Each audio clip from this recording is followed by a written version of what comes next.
नमस्कार दोस्तों, मैं प्रदीप क्वांटम पी क्लासेस में फिर से एक बार आप लोगों का स्वागत करता हूं। जैसा कि आप लोग जानते हैं कि हम लोग सीआरपीएफ के संभावित प्रश्नों की श्रृंखला चला रहे हैं, जिसमें वो आने वाले एग्ज़ाम के जो आपके डेट हैं उसमें परीक्षाओं के दृष्टि से जो प्रश्न मिल रहे हैं उसी हिसाब से लिया जा रहा है और कुछ प्रश्नों को हल कराया जा रहा है जो आपके एग्ज़ाम में बैठने वाले लोग हैं उनके लिए उपयोगी सिद्ध हो। और अच्छा, एक बात और आप लोगों से कहना चाहूँगा कि आप लोग ज़रूर इस कमेंट के माध्यम से बताएं कि क्लास आप लोगों को कैसा लग रहा है और ये हम लोगों का प्रयास कैसा आप लोगों को लग रहा है, ताकि हम लोग और कुछ कर सके इसके आगे। ठीक है, तो आइए ज़्यादा देर समय न लेते हुए हम लोग आगे क्लास को कंटिन्यू करते हैं। बोर्ड पे आपके सवाल एक दिख रहा है कि एक कार्य को पूरा करने में ए बी से 2 गुना या सी से 3 गुना समय लेता है। एक साथ मिलकर कार्य करते हुए वे उसी कार्य को 2 दिनों में पूरा कर सकते हैं। बी अकेला उसी कार्य को कितने दिनों में पूरा करेगा। ये देखिए, काम समय से सवाल लिया गया। काम समय से भी बहुत सवाल बन रहे हैं। ठीक है, तो काम समय के कुछ ऐसे सवाल ले लिए गए हैं जो क्षमता पर आधारित है। तो अब देखिए, इस सवाल को हल करने के लिए कह रहा है कि यही की एक बात देखें ध्यान से कि कह रहा है कि एक कार्य को पूरा करने में ए बी से 2 गुना ले रहा है। ए जो है वो बी से 2 गुना ले रहा है समय, यानी कि ये 1 दिन ले रहा होगा तो कितना ले रहा है, 2 दिन। और ए ही जो है वो सी से कितना गुना समय ले रहा है, 3 गुना। देखिए, ए ही की तुलना किया है। तो आप मुझे ये बताएं कि ए और ए जो है यहाँ समान है तो यहाँ भी समान होना चाहिए, लेकिन है नहीं ऐसा। अब ऐसा नहीं है तो यही तो हम लोग को कलाकारी करनी है कि भाई इसी को बराबर कर दें। तो इसको यदि बराबर करना है तो आप जानते हैं कि इसमें 3 से और इसमें क्या करें, 2 से। जैसे ही 3 से गुणा करेंगे तो देखें 3 दुना के कितना हो जाएगा, 6। और ये भी 2 से गुणा कर देंगे तो 6, तो ये तो 6 हो गया। ये गुणा करेंगे तो 3 होगा और ये जो गुणा करेंगे तो कितना हो जाएगा, 2। यानी कि अब यहाँ से आप ए बी और सी का जब रेशियो निकालना चाहेंगे तो देखिए 6 और यहाँ से 3 और यहाँ से कितना हो जाएगा, 2। लेकिन एक बात आपको ध्यान देने हैं कि भाई ये जो निकाले हैं ना, ये टाइम है। ठीक, और क्षमता जो होता है वो टाइम का ठीक उल्टा होता है।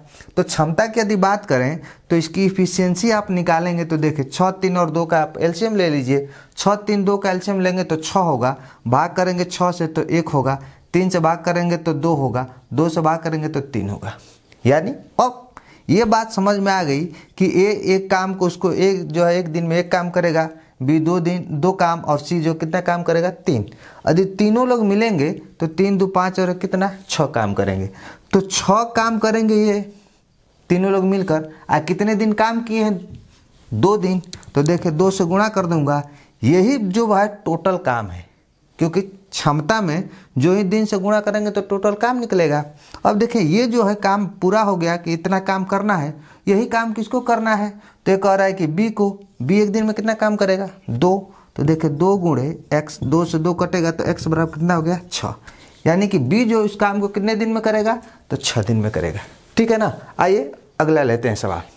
तो अगला क्वेश्चन यह है हम लोगों का कि एक व्यक्ति 150 दिनों में एक काम पूरा करने के लिए लेता है। वह 200 व्यक्तियों को नियुक्त करता है और वह पाता है कि 50 दिनों में केवल 1/4 काम पूरा करता है।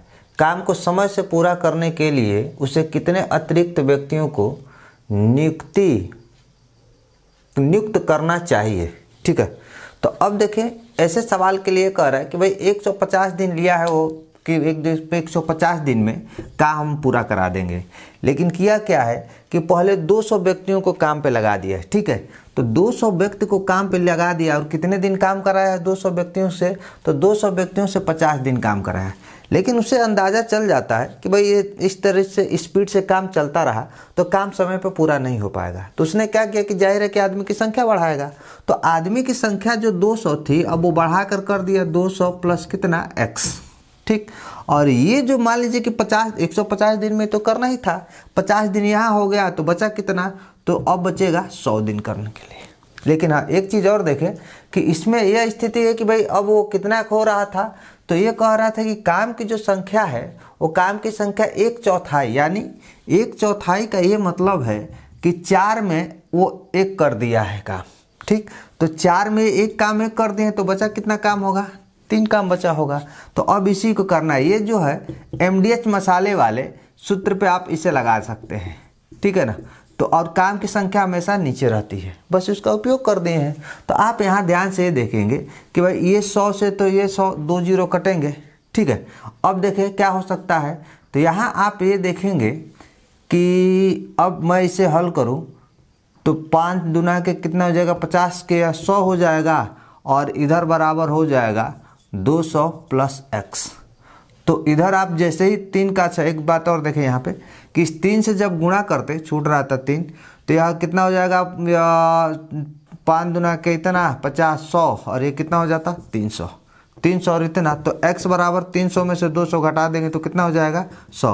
यानी कि एक जो व्यक्ति की कह रहा है कि कितने व्यक्तियों की नियुक्ति करनी चाहिए, तो 100 व्यक्तियों की नियुक्ति करनी चाहिए, ठीक है। तो इस तरीके के सवाल को इस तरह से तेजी से हल कर पाएंगे। आइए अगला सवाल। 5 पुरुष और 3 महिलाएं एक साथ या 9 पुरुष 60 दिनों में एक भूमि को जोत सकते हैं, तब 8 पुरुष और 9 महिलाएं एक साथ मिलकर उसी भूमि को कितने दिनों में जोत सकते हैं, ठीक है। तो देखिए काम समय का लगभग हम लोग का लगातार तीसरा सवाल हो गया, और काम समय से एक सवाल बन ही रहा है।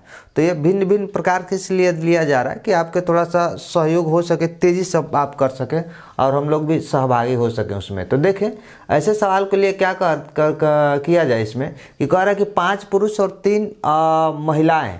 तो 5 पुरुष हैं, देखें 5 पुरुष हैं और 3 जो है महिलाएं हैं, ठीक है। 5 पुरुष और 3 महिलाएं एक साथ या 9 पुरुष 60 दिन में कर सकते हैं। तो 5 पुरुष हैं और देखें ये भी 60 दिन में कर सकते हैं, या 9 पुरुष ही केवल लगा दिया जाए तो ये भी उस काम को कितने दिन में, 60 दिन में। चूंकि एक ही काम कर रहे हैं इसलिए दोनों बराबर, 60 से 60 कटेगा। 9 के बाद देखें तो इनका अंतर कर देंगे, 9 और 5 का अंतर कितना हो जाएगा, तो 4, और इधर से कितना हो जाएगा 3। तो यहाँ से आप निकाल लेंगे तो ये 3 हो जाएगा और कितना हो जाएगा 4। यानी m का मान 3 है और यहाँ w का मान कितना है 4। तो अब देखें, अब सवाल की तरफ चलते हैं। कह रहा है कि 9 जो पुरुष है, ये 9 पुरुष जिस काम को 60 दिन में कर रहे थे, उसी काम को 8 पुरुष और कितनी भाई 9 महिलाएं कितने दिन में करेंगी, तो मान लेंगे कि x दिन में करेंगे, ठीक है। यदि x दिन में करें तो m की जगह 3 रखना हमको। तो यहाँ देखें 9, अब यहाँ 3 में रखूँगा तो कितना हो जाएगा 27 × 60, और यहाँ पे जो मैं 3 रखूँगा तो कितना हो जाएगा, देखें 24, और प्लस यहाँ लिखूँगा तो कितना हो जाएगा 36। अब जोड़ेंगे तो 6 4 कितना हो गया 10 3 2 5 और 1 6, और यहाँ पे हो गया कितना x। तो 60 से 60 कटा तो x बराबर कितना हो गया 27। यानी आपका आंसर कौन सा विकल्प होना चाहिए, B, ठीक है। चलिए अगले सवाल की तरफ। तो अगला सवाल यह है हम लोगों का कि एक व्यक्ति कार में A से B तक 75 किमी प्रति घंटे की रफ्तार से यात्रा करता है और वापसी की यात्रा में गति 15 किमी प्रति घंटे कम हो जाती है। यदि लिया गया कुल समय 4.5 घंटा हो तो A और B के बीच की दूरी किलोमीटर में है। देखिए कल ऐसा एक सवाल चर्चा किया गया था कि दूरी बतानी थी, ठीक उसी कॉन्सेप्ट पे है सवाल। दूरी तो बतानी है लेकिन एक निश्चित ये दूरी को तय कर रहा है। जैसे देखें अब इसमें क्या हो रहा है कि एक जगह इस स्थान से यहाँ मान लीजिए कि A से और B तक जा रहा है, किस चाल से, तो 75 किमी प्रति घंटे की चाल से जा रहा है। और आने में जो क्या कर रहा है कि यहाँ से तो यहाँ जा रहा है, लेकिन आने की स्थिति में ये कर रहा है कि उसकी चाल कितनी कम हो जा रही है, तो 15। यदि 15 घटा देंगे तो कितना हो जाएगा 60।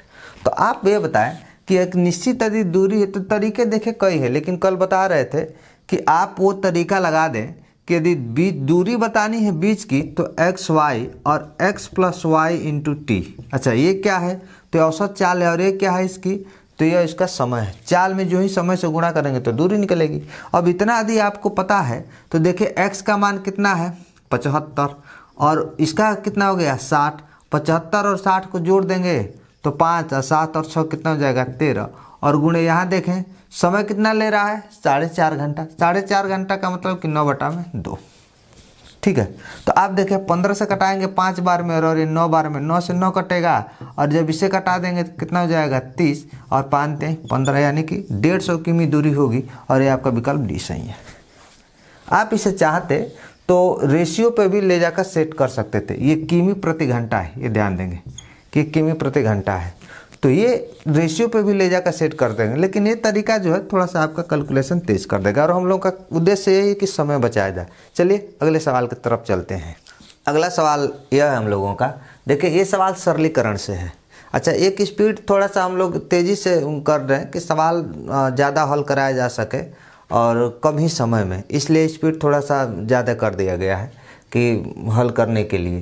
तो आप देखें इसमें ध्यान से कि सरलीकरण के सवाल है। सरलीकरण के अब तक सीरीज में हम लोग के सवाल नहीं आया है, तो आज इसलिए एक सवाल ले लिया गया है। देखिए यह ध्यान से देखेंगे कि 2.7 है, 2.7, 2.7 और यह, अच्छा ये 3 बार अधिक गुणा किया गया है। तो आप बहुत ध्यान से देखें कि ये फिक्स है कि ए क्यू माइनस बी क्यू के सूत्र पर आधारित है। तो देखेंगे इसका सूत्र होता है ए माइनस बी और ए स्क्वायर, और यहाँ पे हो जाएगा plus a b plus b square. और नीचे में जैसे ये पता चल जाए कि ए स्क्वायर ए बी और प्लस बी स्क्वायर के रूप में यदि रहता है, तो अक्सर इसी फॉर्मेट में सवाल बनते हैं, तो ये इससे कट जाता है, तो ये मान हमारा हो जाता है ए माइनस 20। बस ये ही चेक करना रहता है कि क्या इस फॉर्मेट में है कि नहीं। तो आप मुझे ये बताएं कि 2.7, 2.7, तो इसे लिख सकते हैं क्या कि 2.7 का क्यूब माइनस, वहाँ देखें 0.027 है, तो इसे लिख सकते हैं 0.3 का क्यूब। अच्छा, अब यहाँ बस ये देखें कि ये जो यदि इसका स्क्वायर करेंगे, देखें ए स्क्वायर है, तो ए स्क्वायर तो क्या इस फॉर्मेट में है क्या, देखें तो 27 का करेंगे, 1 मिनट किनारे कर दिया जाए, तो 27 का करेंगे तो आपका 729। अच्छा देखें उसके बाद से इसका ए करेंगे, 3 का वर्ग करेंगे तो देखें 9 होगा, इन दोनों का गुणा करेंगे तो क्या, इसका मतलब कि इस फॉर्मेट में है तो एक कट जाएगा। तो जवाब क्या होगा, तो इन दोनों को घटा के लिख देना है, यानी कि 2.7 में से 0.3 घटा दीजिए तो 2 कितना हो जाएगा, 4। यही आपका आंसर होगा। देखते ही आप ट्रिक कर सकते थे कि 2.4 होगा, सही है ना। तो चलते हैं अगले सवाल की तरफ। अगला सवाल ये है हम लोगों का, देखिए ये सवाल बड़ा और छोटा से ले लिया गया है कि बड़ा और छोटा के भी 1-2 सवाल इस बार आज के सीरीज में 1-2 सवाल छोटे भी लिए गए हैं कि वो भी मान लीजिए कि आपको समस्या न बन पाए, हो सकता है कि ये भी परेशान करे सवाल इस तरीके का। तो भी प्रयास किया गया है कि ये इस तरीके के भी सवाल आए तो क्या अप्रोच होनी चाहिए।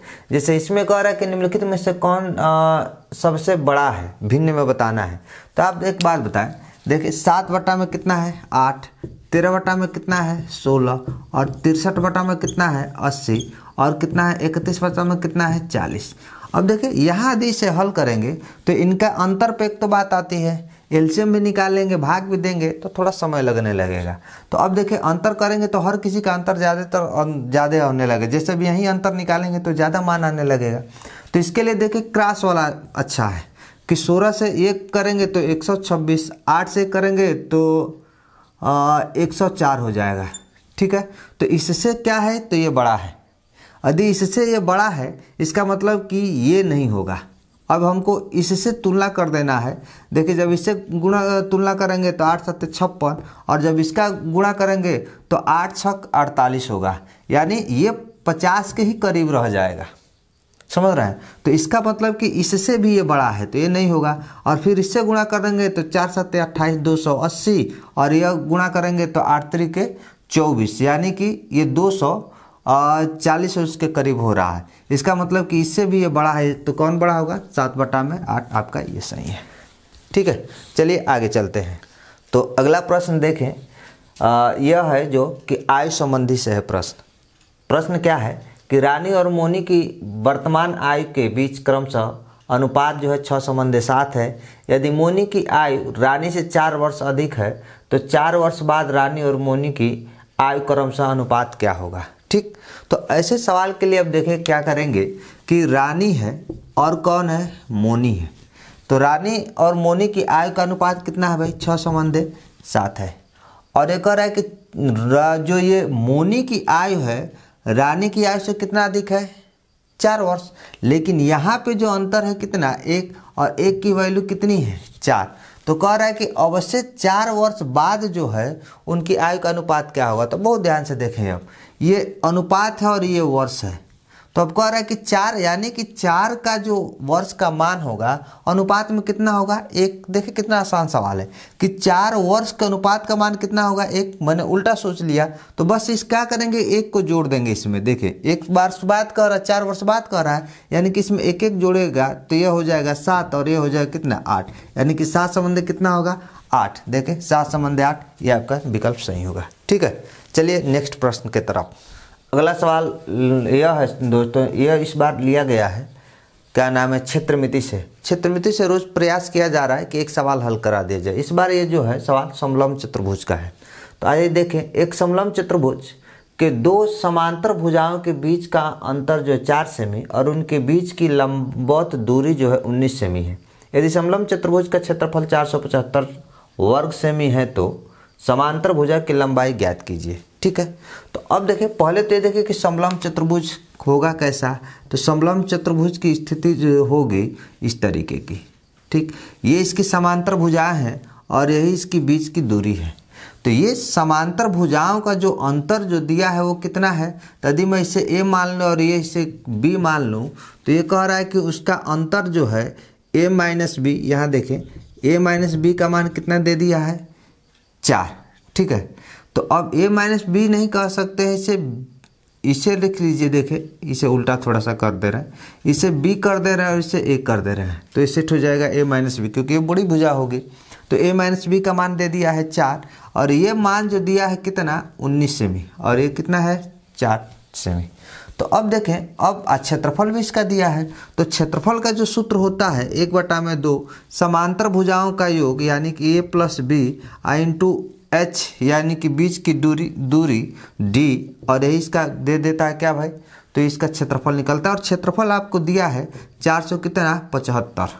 ठीक है, तो देखिए मान रख दे रहा हूँ 1/2 a प्लस बी और ये मान 19 है और ये 400 कितना हो गया 75।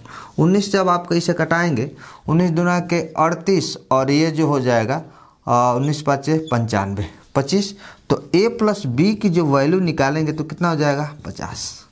ठीक, तो आप बताएं कि a माइनस बी और a प्लस बी की वैल्यू कितनी हो गई 50। तो आप यदि a का मान निकालना चाहते हैं, ठीक है, तो a का मान यदि निकालना चाहते हैं तो देखिए इनको जोड़ दीजिए 54 और 2 से भाग करेंगे कितना होगा 27। तो एक ही पे देख लें कि 27 किसी विकल्प में है तो आप देखेंगे कि 24 28 है, ये नहीं होगा। तब 23 27 है, हो सकता है 20 24 ये नहीं होगा, 16 20 ये नहीं होगा। इसका मतलब कि ये आपका आंसर होगा। ठीक है, अब ये जरूरी नहीं कि बी वाला भी मान निकाला जाए, जिस हिसाब से विकल्प बना है एक ही विकल्प पे आप ट्रिक कर सकते हैं और आपका समय बचेगा। चलिए नेक्स्ट सवाल की तरफ।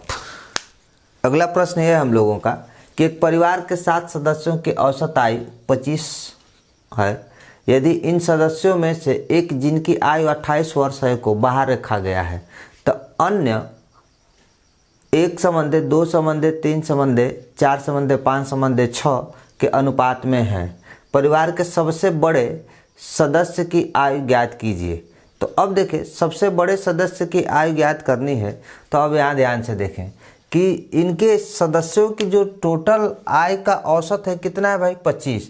तो 25 में यदि 7 से गुणा कर देंगे तो आपका हो जाएगा 175। लेकिन इसमें से हो क्या रहा है कि 28 वर्ष का निकल जा रहा है तो कितना बचेगा भाई। तो यहाँ से आप देखेंगे कि 7 हो गया, यहाँ से आप घटा देंगे तो 4 हो गया और ये 1। ठीक, तो 147 है, 147 जो है यह है इनकी आय किनकी, तो बाकी 6 मतलब जो लोग बचे हुए हैं। तो अब देखें इसमें कि अब इनको जोड़ दिया जाए, यही है वो 6 लोग जिनकी आयु है। तो जब से इनको जोड़ेंगे यहाँ से 1 से लेकर 6 तक तो ये जो नियम है आपका प्राकृतिक संख्याओं का योग वाला वो भी लगा सकते हैं। यानी कि 6 और 1 7 और जो है देखें 6 1 7/2 तो 3 3 7 21 यानी कि 21 की वैल्यू कितनी है यह। ठीक, तो अब हमसे पूछ रहा है किसका, तो 6 का। तो आप देखें 21 से कितने बार में कट जाएगा, तो 21 में 7 बार में कटेगा तो 7 6 कितना हो गया 42। यानी किसका कौन सा हमारा आंसर होगा, ये विकल्प डी वाला। ठीक है, तो चलिए नेक्स्ट सवाल की तरफ। अगला सवाल यह है हम लोगों का कि एक दुकानदार ने 2 वस्तुएं बेची, एक 25% लाभ पर और दूसरी 15% हानि पर। ठीक है, अब ये कह रहा है कि इतना करने के बाद उसे 35 रुपये का लाभ प्राप्त किया यदि 25% लाभ पर बेची गई वस्तु का क्रय मूल्य 15% हानि पर बेची गई वस्तु से 2 गुना है तो दोनों वस्तुओं के क्रय मूल्य का योग ज्ञात कीजिए। ठीक है, देखिए यदि सवाल को झटके में हल करना है, यदि बैठे हैं आप और थोड़ा सा भी बात ये समझ गए कि क्रय मूल्य का जो अनुपात है 2 संबंध कितने का है, 1 का। तो 2 संबंध 1 का है, इसका मतलब यह हो गया, यहाँ इसको लिखते हैं, देखें कि क्रय मूल्य का अनुपात है 2 संबंध 1 का और इनका योग करेंगे तो 2 और 1 कितना होगा, 3। और वही आंसर होना चाहिए जो 3 से कटेगा और मात्र ऐसा एक विकल्प कौन है, तो यह हो गया आंसर। डाटा भले बड़ा है लेकिन आपको देखने में पता चला कि आंसर आपका कितना हो गया, 3 हो गया। तो ऐसे डाटा से घबराए नहीं, उसकी अप्रोच सही लगाए। आइए अब इसे हल करते हैं। जैसे देखें, अब हल करने की बात आएगी तो कह रहा है कि देखें कि 25% लाभ पर बेची गई जो वस्तु है, 25% लाभ पर जो बेची गई वस्तु है वो 15% लाभ हानि पर बेची गई वस्तु का क्रय मूल्य का कितना गुना है, 2 गुना। इसका मतलब कि यदि ये 1 होगा तो कितना होगा, 2। ये क्रय मूल्य का है, देखें ये क्रय मूल्य का है। तो सुविधा के लिए मैंने इसे 100 और 200 मान लिया। अब 200 पे 25% लाभ लेगा तो 125, 200 पे 25% का लाभ लेगा, इसका मतलब कि 125 बटा में 100, तो आप विक्रय मूल्य पाएंगे कि 250 हो गया। यहाँ पे देखें कि इसका जब इस निकालेंगे 15% हानि तो 85 बटा में 100, तो आप पाएंगे कि 85 रुपया हो गया। तो इसके विक्रय मूल्य का योग कितना हुआ, तो विक्रय मूल्य देखेंगे कि जोड़ेंगे तो कितना हो जाएगा भाई, 5 हो गया, 8 5 13 और 2 1 3, 300 कितना, 35। ये इसका दोनों का विक्रय मूल्य है और दोनों का जो क्रय मूल्य होगा कितना है, तो 300 है। देखिए 200 और 100 कितना, 300। 300 वस्तु को यदि 335 में बेच रहा है, इसका मतलब कि 35 का लाभ पा रहा है। लेकिन एक्चुअली यह जो है ये हम लोग रेशियो में माने हैं, ठीक है ना। तो 35 ही लाभ किसके बराबर है, 35 रुपया के। देखिए सवाल में दिया है तो 35 के बराबर है, तो क्रय मूल्य का योग कितना होगा, 200 और 1 कितना, 300। तो 300 किसके बराबर होगा, तो 300 के बराबर होगा, यानी कि हमारा ये आंसर होगा। ठीक है ना। तो जब आप हल करते तो इसे इस तरीके से, नहीं तो अभी शुरुआत में ही बताएं कि इस सवाल के लिए क्या अप्रोच होनी चाहिए। नेक्स्ट सवाल की तरफ चलते हैं। देखिए अगला सवाल यह है हम लोगों का कि x² - y² और x + y का तृतीयानुपाती ज्ञात कीजिए। समानुपात से सवाल आ गए हैं। तो अब देखिए तृतीयानुपाती और जो है क्या बोलते हैं मध्यानुपाती, ये सब पूछ रहा है। यदि तो तृतीयानुपाती की बात कर रहा है तो देखिए इसमें कुछ नहीं करना है। आप जैसे ये देखें कि x² - y² और यहाँ दिया है x + y का तृतीयानुपाती, जो दूसरा पद है ना, जो इसमें दूसरा पद है उसी का 2 बार गुणा करिए। जैसे x + y तो यहाँ करेंगे कि फिर x + कितना y और इस पहले वाले पद से भाग करिए। तो देखिए पहला वाला पद x² - y² है, इसका मतलब कि वर्गांतर का यदि सूत्र रखेंगे तो x + y और x - y। ठीक, तो यदि देखें कि इसमें x + y से x + y कटेगा तो बचेगा x + y बटा में x - y। तो कौन सा इसमें होगा आपका विकल्प, डी, कि x + y बटा में x - y। अच्छा इतना यदि ये होता तो आप देखकर भी अंदाजा लगा सकते थे कि इसका क्या होगा। अच्छा ये होगा तृतीयानुपाती। तो अब एक पूछेगा आपसे कि मध्यानुपाती। तो मध्यानुपाती में ये होता है कि यदि 2 मान हैं a और b तो इसका रूट में a b कर लीजिए। ठीक है ना। तो तृतीयानुपाती हो गया और मध्यानुपाती। एक चतुर्थानुपाती आता है तो उसके लिए भी, लेकिन ये 2 ही सवाल पे अब कर लें, 2 चीज़ों पे, फिर आगे नेक्स्ट सवाल लेकर और भी सवाल के डाउट क्लियर कर दिए जाएंगे। चलिए नेक्स्ट सवाल की तरफ। अगला सवाल एक बार फिर से क्षेत्रमिति से लिया गया है। देखिए क्षेत्रमिति से सवाल यह है कि एक बस के प्रधान पहिए का व्यास जो है 140 सेमी है। 66 किमी प्रति घंटे की गति बनाए रखने के लिए पहिए के प्रति मिनट कितने चक्कर लगाना चाहिए। तो अब देखिए इसके लिए जब इस तरीके के सवाल बने तो एक ही सूत्र यहाँ पे रख लें कि D = 2πr/n। ठीक है, तो 2πr क्या है, तो पहिए का जो है उसका परिधि है और n क्या है, चक्कर की संख्या, और d क्या है, दूरी। तो अब देखिए यहाँ दूरी का कोई जिक्र नहीं किया है। तो अब एक बात यहाँ देखें कि ये जो 66 किमी प्रति घंटा है, ठीक है, तो जो 66 किमी प्रति घंटा है वह इसका मतलब कि 1 घंटे में 66 किमी जाता है। लेकिन एक बात और ध्यान दें कि यहाँ फिर बात कर रहा है प्रति मिनट की। तो जब प्रति मिनट की बात कर रहा है तो हमको मिनट में चाहिए। इसका मतलब यह हुआ कि डी को कह सकते हैं कि 66 प्रति घंटा को हम चेंज कर रहे हैं इसमें मिनट में, यानी कि 60 मिनट में कितना जा रहा है, 66। किमी जा रहा है, लेकिन इसको हम चेंज कर देंगे जो ही 1000 से, तो ये मीटर में चेंज हो जाएगा। ठीक है, ये मीटर में चेंज हो गया। इधर देखें 2r जो है क्या है, उसका व्यास है। 2r का मतलब जो है व्यास होता है, और व्यास दिया है कितना 140 सेमी है, और यह मीटर में है, तो इसे भी 100 से भाग करके किस में चेंज कर देंगे, मीटर में। और देखें पाई का मान 22/7, और n जो है क्या उसका चक्कर, और ये हमसे पूछ रहा है, बस इसी को हल करना है। तो आप ये देखें कि इसको जब हल किया जाए तो इससे जब हल करेंगे तो देखें 1 0 से 1 0 1 कटेगा, और इस 0 से इस 0 कटा दिए, 6 से कटाएंगे तो कितना हो जाएगा 11, और 11 से जब इसे कटा देंगे देखें तो 11 2 हो जाएगा, और ये 7 से कटाएंगे तो कितना होगा, यहाँ भी 2 हो जाएगा। तो 2 दूना के कितना हो गया 4, और 4 से जब इसमें भाग करेंगे तो ये हो जाएगा कितना n बराबर 250। ठीक है, तो ये आपका आंसर रहा 250। ठीक है, तो अब देखें ये इसके लिए, इस तरीके के सवाल के लिए ये सूत्र इम्पोर्टेंट है। इसको यह ध्यान रखेंगे कि इसका ध्यान यह रखना है कि भाई ये सूत्र याद रहेगा तो बहुत तेज़ी से अच्छा। मेंसुरेशन पूरा जो है सूत्र पे ही आधारित है, जब तक सूत्र याद नहीं तब तक आपको समस्या आने लगेगी। ठीक है दोस्तों, तो आज का सेशन यहीं तक रखते हैं। मिलते हैं कुछ और सवालों के संग्रह के साथ अगले वीडियो में। तब तक के लिए आप अपना ख्याल रखें। धन्यवाद।